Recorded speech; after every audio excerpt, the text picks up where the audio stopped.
안녕하세요. 며칠 전 정말 믿을 수 없는 일이 저에게 생겨서 이렇게 사연을 보내게 되었습니다. 온 주변이 발칵 뒤집어진 제 이야기 꼭 끝까지 들어주세요. 사실 저는 나이 36살이라는 늦은 나이에 변호사가 되었어요. 가난한 집안에서 자라서 20살이 되자마자 돈을 벌어 아버지의 빚을 갚았고 뒤돌아볼 틈도 없이 그렇게 일만 하며 살았죠. 하지만 가진 것 없고 하루 먹고 하루 사는 저희 가족에게는 빼도 힘도 없었습니다. 하청업체에서 일했던 아버지가 산업재해로 큰 사고를 당했지만 상대 쪽의 변호사와 법쪽 인맥으로 제대로 된 보상 하나 받지 못한 채 억울하게 아버지는 생을 마감하셨습니다.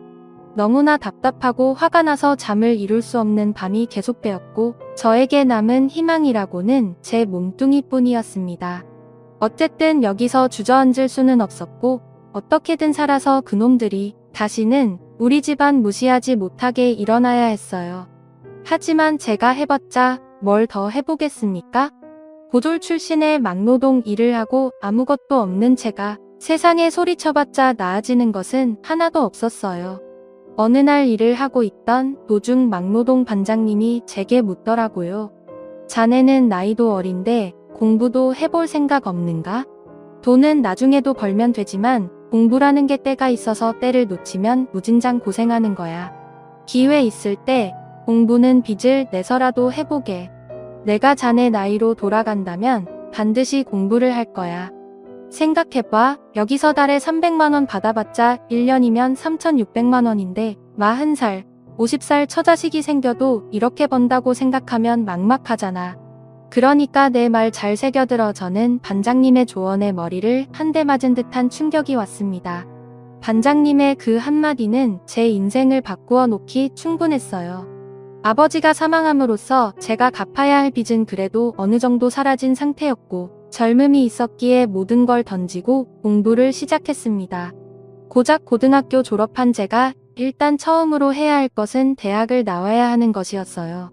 수능을 다시 보아 대학을 간다는 것은 자신이 없었고 저는 학점은행자를 통해 학점을 딴 후 방통대에 들어가게 되었습니다.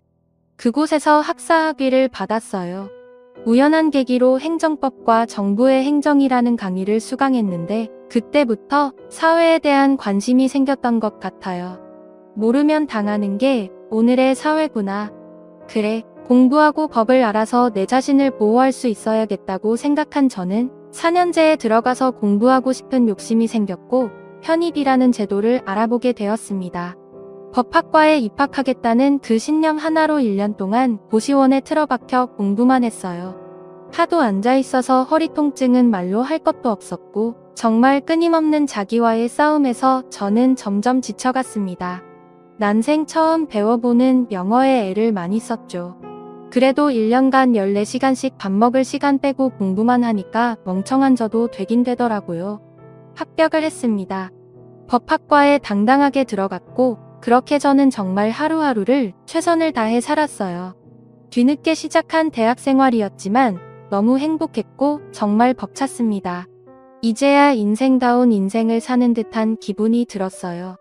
매일 앞자리에서 수업을 듣고 제가 만점을 받는 바람에 교수님이 제게 관심을 주고 애정받는 학생이 되었습니다. 그렇게 모범생으로 살았고 졸업할 때가 되니 교수님께서 제게 권유를 하더라고요. 변호사 해보는 게 어떻겠냐고 하면서요.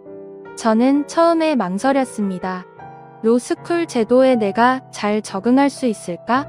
게다가 나는 도와줄 부모님도 안 계시는데? 하면서 우물쭈물하니까 교수님이 말씀하시는 겁니다. 로스쿨에 입학하면 소득에 따라서 지원받을 수 있는 것도 많으니까 자네가 로스쿨을 준비하면 내가 두 팔 걷어 학비 지원받을 수 있게 도와준다고요. 저는 그렇게 고민 끝에 교수님의 지지로 로스쿨에 입학했고 정말 피똥 싸면서 또다시 엄청난 그 공부의 소용돌이에 들어갔습니다. 편입 공부할 때와는 비교도 안 될 정도로 극강의 난이도였고 치열한 경쟁 속에서 저는 정말 점점 시들어졌습니다. 그래도 사회생활도 하고 막노동을 한 경험 때문인지 그나마 공부가 편하다는 생각이 들더라고요. 이 악물고 공부하니까 멍청한 저도 그곳에서 1등을 한 겁니다. 1등을 하니까 욕심이 생기더라고요. 법무팀의 변호사로 들어가 돈과 경험을 쌓고 판사 임용 도전을 해봐야겠다 하고요. 그렇게 로스쿨 졸업을 우수한 성적으로 한 저는 4대 로펌 중 한 곳을 입사했습니다. 10여 년간 공부하느라 제대로 된 연애도 한 번 못 해보고 그렇게 시간이 지났죠. 회사에 들어가 보니까 다들 바쁜 와중에 놀 거 다 놀고 연애도 하더라고요. 젊음은 서글펐습니다. 내 젊음은 어디로 간 걸까? 나도 연애가 하고 싶다. 외롭고 고독한 감정이 올라왔어요. 그렇게 우울해할 무렵 로펌에 근무하던 여비서가 제게 말을 거는 겁니다. 변호사님, 제 친구의 친구랑 소개팅 해보실래요? 이쁘고 엄청 착해요. 애가 마음씨도 참 곱고 한번 받아보세요. 변호사님도 연애하셔야죠. 라고 하면서 제게 권유를 하는 겁니다. 솔직히 외로웠었기에 마다할 이유가 없었어요. 그렇게 저는 미끼를 덥석 물었고 비서를 통해 한 여자와 소개팅을 했어요. 그 여자는 학교를 졸업 후 개인 사업을 준비하는 사람이라고 하더라고요. 처음 만남부터 그녀는 제 마음에 쏙 들었습니다. 너무나 아름다웠고 말 한마디 한마디가 제 마음을 살살 녹였어요. 제가 그동안 외로운 탓도 있었지만 그래도 오랜만에 소개팅에 마음이 잔뜩 들떠 있었죠. 그렇게 저는 적극적인 대시로 그녀와 사귀게 되었습니다. 저는 나이도 있었고 얼른 가정을 꾸려서 외로움을 극복하고 싶었기 때문에 그녀에게 청혼을 했어요. 그런데 청혼과 동시에 그녀에게 아이가 생겼다는 것을 알게 되었고 저는 깜짝 놀랐습니다. 행복해서요. 사실 피임을 했는데도 갑작스러운 임신에 당황했지만 그래도 나이가 있었고 혼전 임신은 어떻게 보면 선물과도 같은 것이었기에 그녀와의 결혼을 바쁘게 준비했습니다. 저는 아이를 보러 가기 위해 그녀와 손을 잡고 동네에 있는 산부인과에 갔어요. 그녀는 태동이 느껴진다고 하며 웃었고 산부인과에서 선생님은 아이가 잘 크고 있다면서 말씀해 주셨어요. 그렇게 혼전 임신한 아내와 행복한 나날들을 보내고 있을 무렵 저는 믿지 못할 이야기를 듣게 되었습니다. 아내와 카페에서 만나 데이트를 하려고 약속을 잡았어요. 저는 원래 약속 시간보다 1시간 일찍 장소에 도착해서 후져보는 버릇이 있었기에 그날도 그렇게 약속 장소에 일찍 도착해 그녀를 기다리고 있었어요. 그런데 이상하게 뒤통수에서 그녀의 목소리가 들리는 겁니다. 슬쩍 눈을 돌려봤더니 그녀가 전화를 하고 있더라고요. 저는 그녀가 안 보이는 칸막이 자리로 몸을 옮겨 그녀의 이야기를 들었습니다.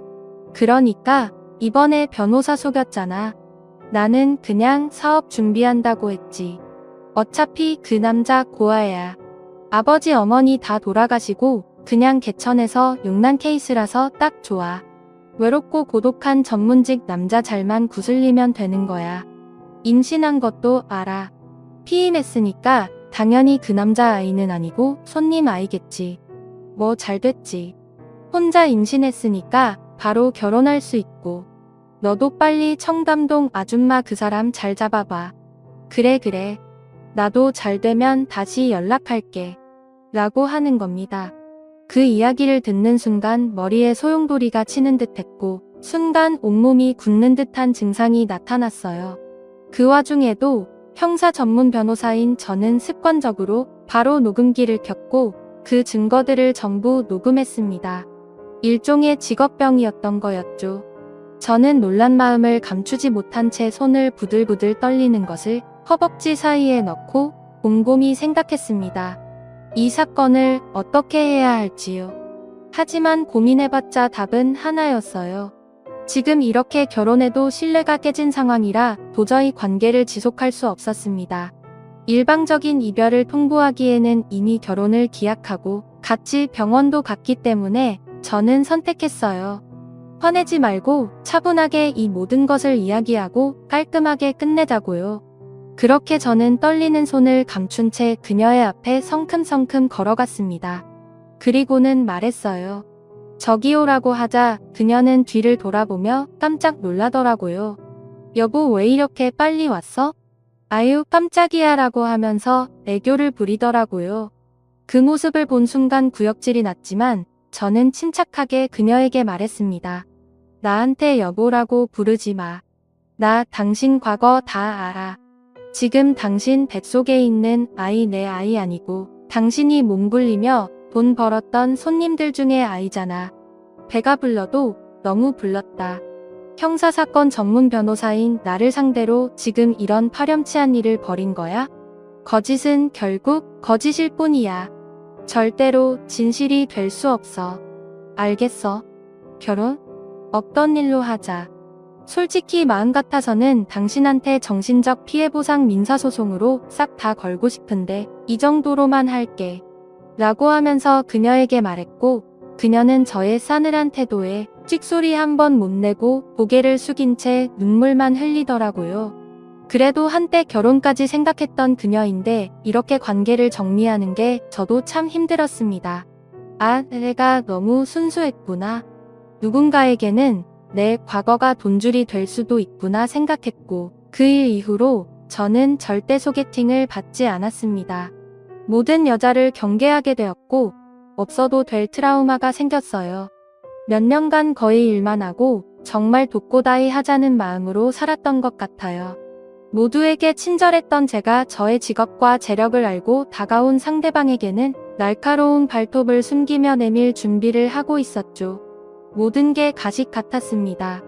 그렇게 살다 보니 큰일은 안 생겼지만 마음의 여유가 없었어요. 그런 저를 주변에서 지켜보는 사람들은 안타깝다고 저와 비슷한 사람들을 소개팅해주려고 했지만 그것도 싫더라고요. 그냥 내가 변호사인 거 알면 다 돈 보고 접근하고 나라는 사람 자체를 보지 않을 것 같아 거부감이 들었습니다. 그러던 도중에 제게 조금 신기한 일이 생겼어요. 하루는 집에서 가만히 있는 게 너무 지루해서 카페에 가서 천천히 책을 읽고 있었습니다. 고개를 돌려 앞을 본 순간 한 여자와 눈이 마주쳤어요. 아름답고 긴 생머리를 길게 늘어뜨린 그녀의 눈을 본 순간 마음이 쿵했지만 이내 다시 시선을 거두고 책을 보았습니다. 그런데 그 다음날 카페에 갔을 때도 그녀가 있는 거예요. 뭐지 생각했지만 우연이겠지 하고 넘기고 다음 주 주말에 다시 커피를 마시러 카페에 갔습니다. 아니, 그런데 그녀를 또 마주친 거예요. 그 순간처럼 놓치면 안 되겠다. 번호라도 달라고 해야겠다. 이렇게 만나면 내 직업도 모르고 아무것도 모르는 상태에서 사람만 볼 수 있으니까 하면서 용기를 내려던 찰나. 갑자기 그녀가 제게 성큼성큼 다가와서 쪽지를 건네는 겁니다. 마음에 든다고요. 사실 전부터 봤다고 번호를 줄 수 있냐고 하면서요. 저는 터질 듯한 가슴을 부여잡고 애써 침착함을 유지한 채 그녀에게 제 번호를 주었고 저희는 그렇기에 영화 같은 만남을 시작했어요. 그녀는 선생님이었어요. 저는 제 직업을 숨기고 그냥 법인에서 근무하고 있는 사람이라고 말했죠.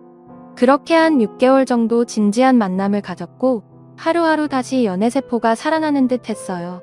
여자에게 크게 당해서 정말 평생 독고다이로 살 것 같던 제게 사랑이 시작된 게 신기했고 정말 이 여자는 믿어도 되겠다 싶어서 얼른 결혼을 하고 싶었습니다. 그런데 그때 그녀가 제게 조심스럽게 말을 건네는 겁니다. 혹시나 해서 임신 테스트기를 해봤는데 2줄이 나왔다고 하더군요. 저는 너무나 깜짝 놀람과 동시에 기뻤어요. 이제는 정말 내 아이구나 싶었고 저는 그 여자와 손을 잡고 집 근처 동네에 있던 산부인과에 갔습니다. 전 파혼한 아내와 함께 갔던 곳이었죠. 제가 그곳에서 자궁경부암 주사도 맞고 그래도 몇 번 간 적이 있어서 의사 선생님과 안면이 있었거든요. 그래서 현재 아내 될 사람과 함께 그곳에 가서 초음파를 검사하고 이것저것을 했습니다.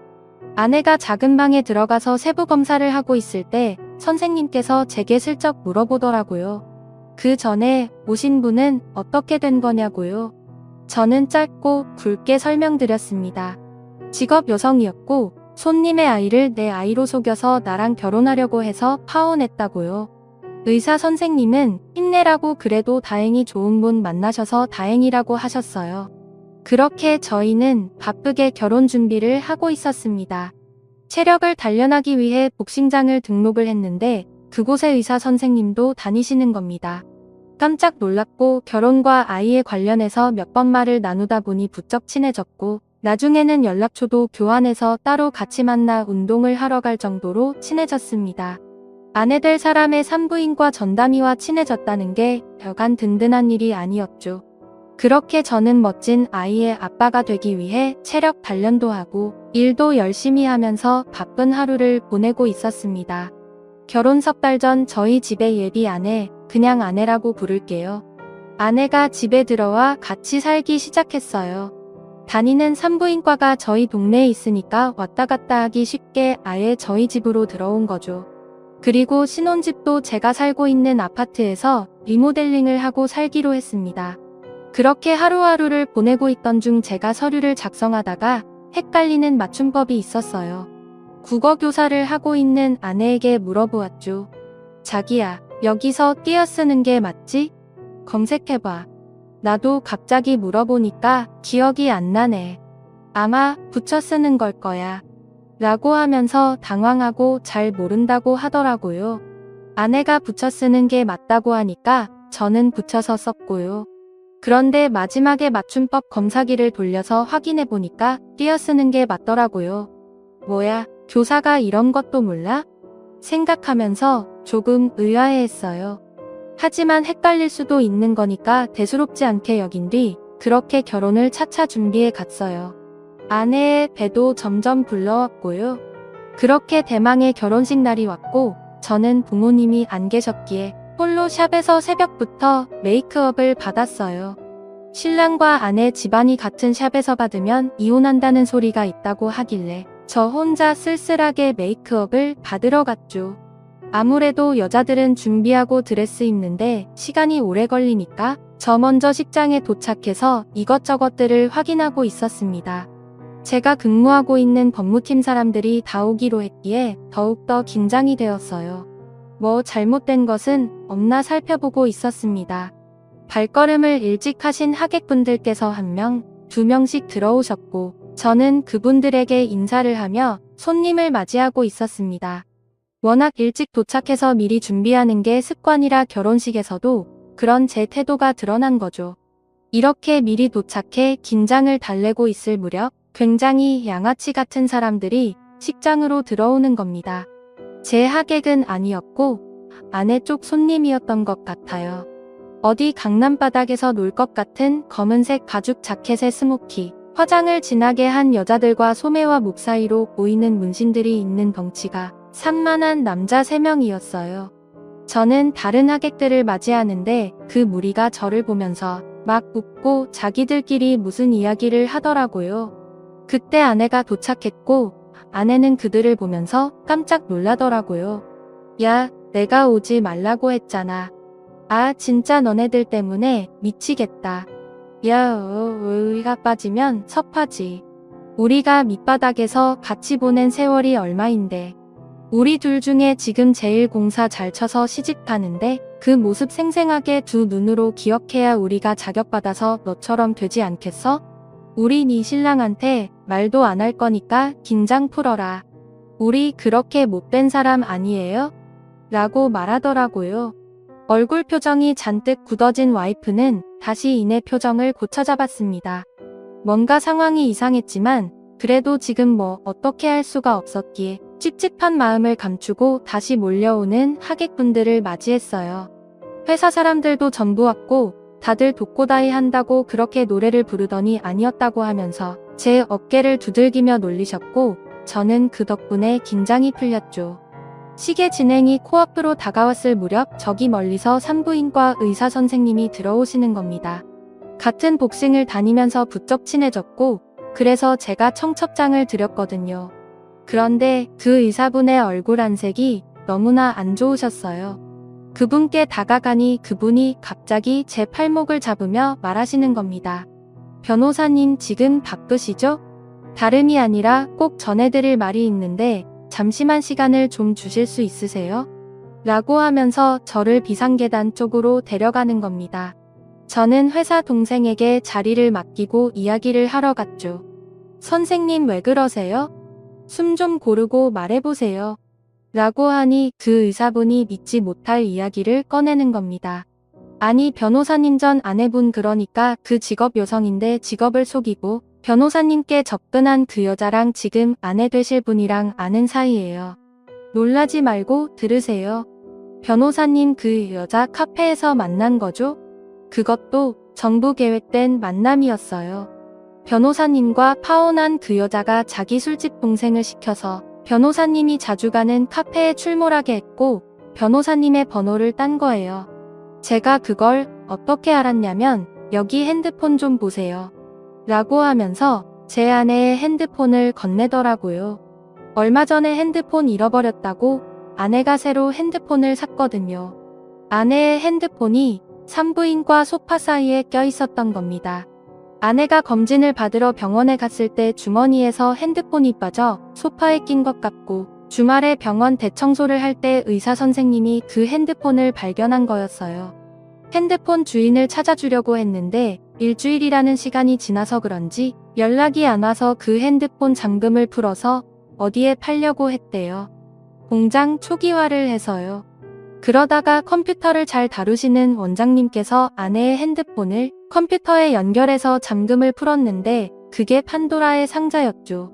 그 안에는 내 아내와 전에 파혼한 아내가 함께 저를 다시 꼬셔서 제 돈을 탐내고 인생을 역전하려고 하는 계획이 몽땅 들어 있었습니다. 충격적인 것은 전 아내가 했던 수법과 마찬가지로 현재 아내가 임신한 아이도 제 아이가 아니었어요. 피임을 철저하게 해서 관계를 맺는 제 아이를 가지지 못할 것 같으니 손님의 아이를 임신한 뒤 혼자 임신했다고 결혼하자고 한 것이었어요. 그러니까 학교에서 국어 교사를 한다는 것도 거짓말이었습니다. 사소한 맞춤법조차 고민하고 대답하고 또 그 대답이 틀렸던 이유가 그제서야 밝혀진 거였어요. 저는 온몸이 덜덜 떨리고 어떻게 해야 할지를 몰랐어요. 저는 의사 선생님께 부탁했습니다. 그 핸드폰을 좀 받을 수 있냐고 하면서요. 의사 선생님은 당연하다고 어떻게 하면 좋냐고 하며 저를 걱정했고 저는 순간 패닉이 되었습니다. 다리가 후들거려서 아무것도 할 수 없었어요. 결혼식장에서 뛰쳐나가야 하나 그러면 내 회사 동료들은 어떻게 하고 아내한테 지금 전부 말하고 화를 내야 하나 그럼 결혼식 진행은 어쩌지 오만 가지 생각이 들었습니다. 비상계단을 나와서 정말 죽은 사람처럼 얼굴이 새파랗게 서 있으니 제가 다니는 로펌 대표분께서 제게 다가와 말하더라고요. 무슨 일이야 결혼식 전에 이렇게 긴장해서 어쩌려고 많이 떨리지 하고 나면 아쉬운 것밖에 생각 안 나니까 최대한 즐겨라고 하더라고요. 저는 조심스럽게 말했죠. 대표님 이것 좀 보세요 라고 하면서 아내의 핸드폰을 건넸고 그 안에 있던 정말 충격적인 모든 계획과 내용들을 보여줬어요. 대표님, 저 지금 결혼식장 뛰쳐나가는 게 맞습니까? 아니면 끝까지 진행하고 고소하는 게 맞습니까? 저쪽에 저 가죽 입은 무리들 보이시죠? 저 사람들이 아내랑 같이 가게에서 일했던 직업 여성 남성들이랍니다. 소름이 끼쳐서 지금 뒤통수가 얼얼해서 무엇을 할 수도 없을 것 같아요 라고 하자 대표님은 최 변호사 어쩌나 걱정하지 말게나 일단식은 진행시켜 그리고 뒤에 싹 다 폭로하고 고소 진행하자. 내가 로펌 사람들한테는 말할 테니까 자네는 걱정 말고 일단은 자네 친지 쪽도 왔으니 진행시킨 뒤에 해보자고. 저는 그렇게 굳은 표정으로 식을 진행시켰습니다. 그리고 사람들 식사까지 끝난 뒤 저희 로펌 사람들과 함께 아내에게 찾아가 말했습니다. 당신 김현지랑 아는 사람이지? 나랑 예전에 결혼하려고 했던 여자 내가 모를 것 같아? 당신 딱 걸렸어. 그쪽 업계는 형사 전문 변호사가 무섭지도 않나 봐. 이게 얼마나 큰 범죄인지 모르지? 라고 하자 그녀는 닭똥 같은 눈물을 흘리며 말하더라고요. 무슨 소리야 자기야 나 선생님인데 도대체 무슨 말을 듣고 나한테 이래? 라고 하는 순간 갑자기 아내의 업소 동료들 가죽 잠바 무리들이 달려와 말하더라고요. 저희 같은 학교에서 근무하는 사람들이에요. 업소 사람이라뇨? 무슨 소리를 하는 거예요? 라고 하자마자 저희 로펌 대표님이 아내의 핸드폰을 들이밀며 말했습니다. 너네 강남에서 근무하는 업소 사람들이잖아. 우리 그쪽 경찰 형사들 잘 아는데 단속 한번 돌려서 너네 인생 망하게 해줄까? 여기 핸드폰에 너희들이 몸 굴려서 돈 번 거 다 나오는데 이거 형사 쪽으로 넘어가면 어떻게 되는지 알지? 최 변호사를 상대로 작업을 해. 딱 기다려. 우리가 아주 법의 따끔한 맛을 보여줄 테니까. 라고 말을 했고 그 사람들은 얼굴이 굳어서 아무 말도 하지 못했어요. 결국 제가 속한 변호사 회사 사람들의 총력을 기울여 그 여자에게 형사, 민사 소송 그리고 각종 소송들로 그녀에게 복수를 했고 아내와 함께 근무한 그 사람들도 관련법 위반 혐의로 경찰에 증거를 남겨 그놈들 전부 재판장에 서게 되었어요. 파혼한 전 아내 그리고 아내가 될 뻔한 현 아내 모두 결국 제 앞에서 용서해달라고 두 손을 싹싹 빌며 용서를 빌었지만 저는 가차없이 거절했습니다. 결국 그 사람들 모두 벌금형의 위자료로 돈을 물어주게 되었고 집행유예 경력이 있었던 전 아내는 결국 동일 범죄로 인해 감옥에 들어가게 되었습니다. 위자료의 민사소송 패소로 인한 엄청난 금액을 제게 주게 생긴 그녀는 빚까지 냈고 결국은 인생이 완전히 나락으로 떨어졌고 지금 알코올 중독에 걸려 몸과 얼굴이 망가져 시골 다방에 내려가 일을 하고 있다고 하더라고요. 정말 너무나 시원했지만 어찌됐건 이런 일이 저에게 생겨 너무나 마음이 아팠습니다. 회사 사람들 모두 저를 안타깝게 봤고 도움 준다고 좋은 사람들 고르고 골라 저에게 소개시켜줬어요. 그 사건으로 3년이 흘렀을 때 저는 회사 사람들이 소개시켜준 같은 변호사분을 만나 지금은 결혼을 했습니다. 지금 생각해도 아찔하고 끔찍한 제 경험이었네요. 정말 변호사한테도 이렇게 작업을 치는데 법을 잘 모르는 분들에게는 그런 업소 사람들이 얼마나 사기를 치고 자신의 신분을 위조할지 상상이 안 가네요. 씁쓸하지만 이렇게 험악해진 게 요즘의 현실인 것 같습니다. 제 사연을 읽어주셔서 진심으로 감사드립니다.